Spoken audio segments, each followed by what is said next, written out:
जी बिस्मिल्लाहिर्रहमानिर्रहीम, अस्सलाम वालेकुम वरहमतुल्लाहि वबरकातुहू। मेरा नाम है डॉक्टर मोहम्मद मुज़म्मिल हसन। एक नए सेशन के साथ आप लोगों की खिदमत में हाज़िर हैं। एक बहुत कॉमन क्वेश्चन किया जाता है कि जानवर बच्चा देने के नज़दीक है तो उसको हमने मिनरल देने हैं या नहीं देने, DCP पाउडर देना है या नहीं देना, ये बहुत सारे लोग सवाल करते हैं।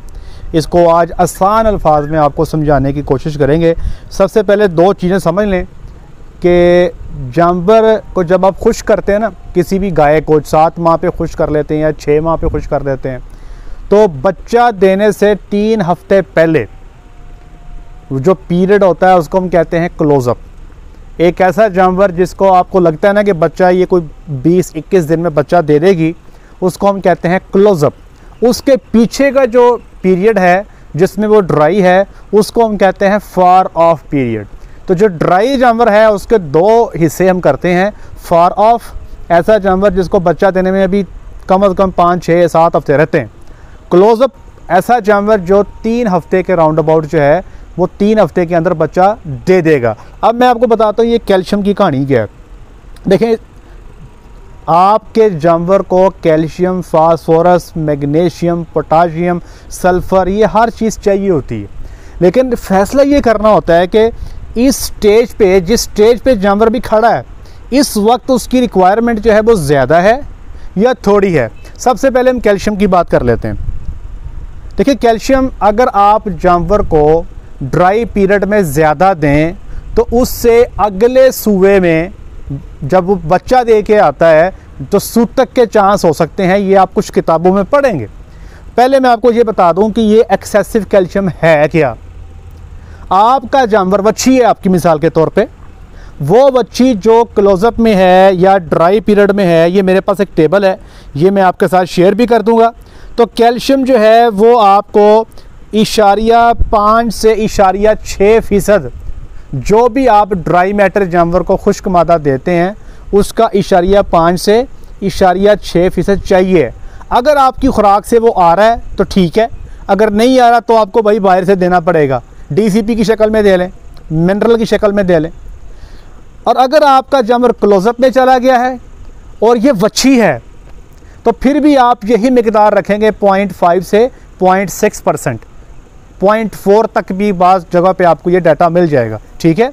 अच्छा, जो जानवर जो बच्चा दे लेते हैं एक आध बार, जिन्होंने भी दूसरी दफ़ा बच्चा देना है या तीसरी दफ़ा बच्चा देना है, इनके अंदर क्लोज़अप के अंदर हम डीकैट बैलेंसिंग करते हैं। अब ये मैं आपको बताता हूँ ये डीकैट बैलेंसिंग होती क्या है। पहले तो ये समझ लें कि जो वच्छियाँ हैं उनके अंदर हम नहीं करते। वो जानवर जिसने एक दफ़ा बच्चा दे लिया है, दूसरी दफ़ा बच्चा देना है, तीसरी दफ़ा देना है, चौथी, 5वीं, 6ठी दफ़ा देना है, उसमें ये हम डीकैट बैलेंसिंग करते हैं। ये होता क्या है, जानवर जब बच्चा दे लेता है ना तो अमूमी तौर पे उसके खून में कैल्शियम की कमी वाक़या हो जाती है। क्यों? आप उसको पहले वोला निकालते हो, बाद में उसका दूध निकालते हो, उसमें से कैल्शियम निकल रहा होता है। अब ये कैल्शियम जानवर ने कहाँ से पूरा करना है? या आप जो खुराक दे रहे हैं उसमें से निकालेगा, या फिर जो आपके जानवर की हड्डियाँ हैं उसमें से कैल्शियम निकालेगा। ये नेचुरल है, नॉर्मल है। ठीक है। जैसे ही जानवर बच्चा देता है, कैल्शियम की कमी होती है तो या तो जानवर की हड्डियों से निकाला जाता है और साथ ही साथ खुराक से निकाला जाता है और ब्लड के अंदर इसकी मिकदार को पूरा कर लिया जाता है। लेकिन कुछ जानवरों में हड्डियों से जो कैल्शियम के निकलने का अमल है ये अच्छे तरीके से नहीं हो पाता। वच्छियों में ऐसा कोई प्रोसेस देखने को नहीं आता, वच्छियों में बहुत कम चांसेस हैं। लेकिन वो जानवर जिन्होंने एक दफ़ा बच्चा दे चुका होता है, जो दूसरी, तीसरी या चौथी दफ़ा बच्चा दे रहे होते हैं, उनमें ये प्रॉब्लम हो सकती है।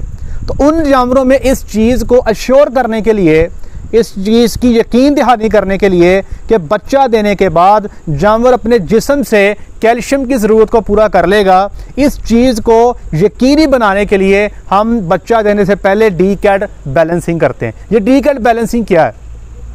डीकैट बैलेंसिंग में हम जानवर को सोडियम और पोटाशियम, ये 2 आयन जो हैं ये कम कर देते हैं। क्लोरीन और सल्फ़र, ये नेगेटिव आयन, ये ज़्यादा कर देते हैं। उससे क्या होता है, जानवर का जो मैदा है उसमें हल्की सी तेज़ाबियत होती है।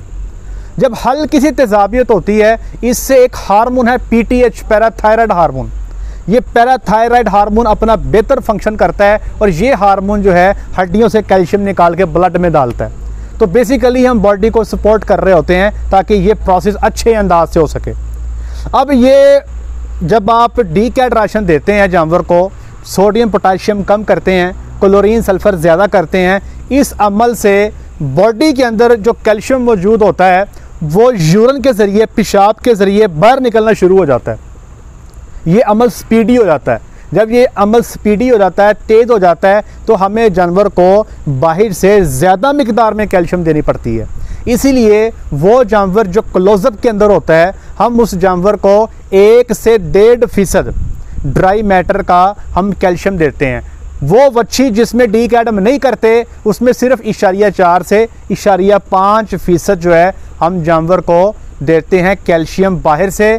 और वो जानवर जिसमें डी कैट बैलेंसिंग हम करते हैं, उसको हम बाहर से ज़्यादा कैल्शियम देते हैं, क्योंकि इसके पेशाब में से कैल्शियम जो है वो ज़्यादा निकलना शुरू हो जाता है, यूरिनरी एक्सक्रीशन बढ़ जाती है। ठीक है, अब बाकी चीज़ें जो रिक्वायर्ड हैं जानवर को, ये मैं टेबल आपसे शेयर कर दूँगा। ये आपके सामने टेबल मौजूद है जी। ये पहला कॉलम मिनरल का है, दूसरा कॉलम है फार ऑफ का गाय का, जिसको बच्चा देने में ज़्यादा टाइम है, और फिर तीसरा है क्लोज़अप का। और फिर क्लोज़अप में अगर आप एनाइन या नेगेटिव वाइंस देते हैं तो कैल्शियम देखिए 0.6% है फार ऑफ में। अगर आप एनाइन देते हैं तो इसको बढ़ा के 1.4% कर दिया है। फास्फोरस 0.26 से और बढ़ा के 0.4% है अगर आप एनाइंस करते हैं। इसी तरह मैग्नीशियम 0.16 और इसको बढ़ा के 0.4% हम कर देते हैं अगर आप इसको जो है एनाइन जो है वो देते हैं तो।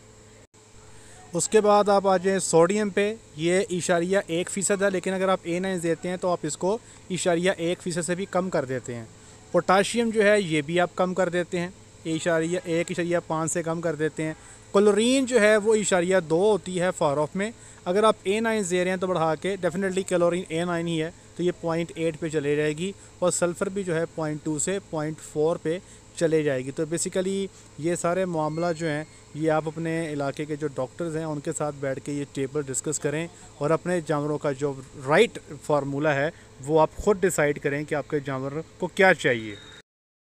तो बेसिक मसला ये है कि आपने ये चीज़ें अपने वेट के साथ बैठ के जो है ना ये चीज़ें तय करनी है कि वो आपको बताएगा कि ये राशन जो आप दे रहे हैं इसमें ये चीज़ें इतने मिकदार में मिल रही हैं।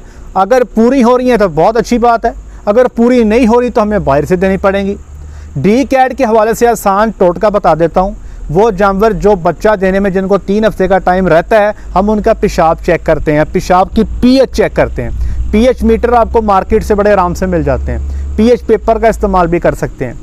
आप पीएच चेक करें, अगर तो वो पीएच 6 के करीब है तो आपको डी कैट इजाफी तौर पे बाहर से नेगेटिव आयन या मनफी आयन या क्लोराइड सल्फ़र वगैरह देने की ज़रूरत नहीं है। लेकिन अगर वो पीएच आती है 7, 7.5 तो फिर आपको ये देने पड़ेंगे। जब आप देंगे तो आप 5-6 दिन के बाद दोबारा पेशाब की पीएच चेक करें। अगर तो ये 5.8 से 6.2 के बीच में आ गई है तो इसी खुराक को आप जो है आगे बढ़ाएंगे। अगर ये पीएच अभी भी ज़्यादा है तो फिर आप इसमें नेगेटिव आयन ज़्यादा डालेंगे।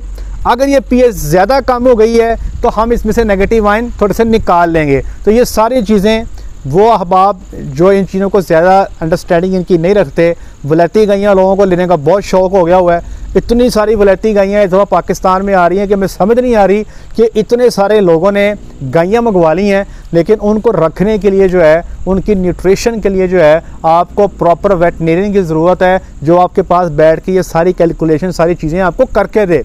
तो ये मेरे भाई आप तमाम लोगों से गुजारिश है, अपने इलाके के अच्छे डॉक्टर के साथ बैठें, इन चीज़ों को तय करें, अपना राशन डिज़ाइन करें, ताकि आपके जानवर जो हैं आपको अच्छा जो है वो दूध जो है प्रोडक्शन जो है वो दे सकें। आई होप सो कि आपको समझ आ गई होगी कि मिनरल देना है नहीं देना, थोड़ा देना है, ज़्यादा देना है, बाहर से देना है, खुराक से देना है, ये सारी चीज़ें जो हैं ये आप अंडरस्टैंड कर चुके होंगे। आज तक के लिए इतना ही। अपना ख्याल रखिएगा, दुआ में याद रखिएगा, 5 वक्त की नमाज़ अदा कीजिएगा। अस्सलामु अलैकुम।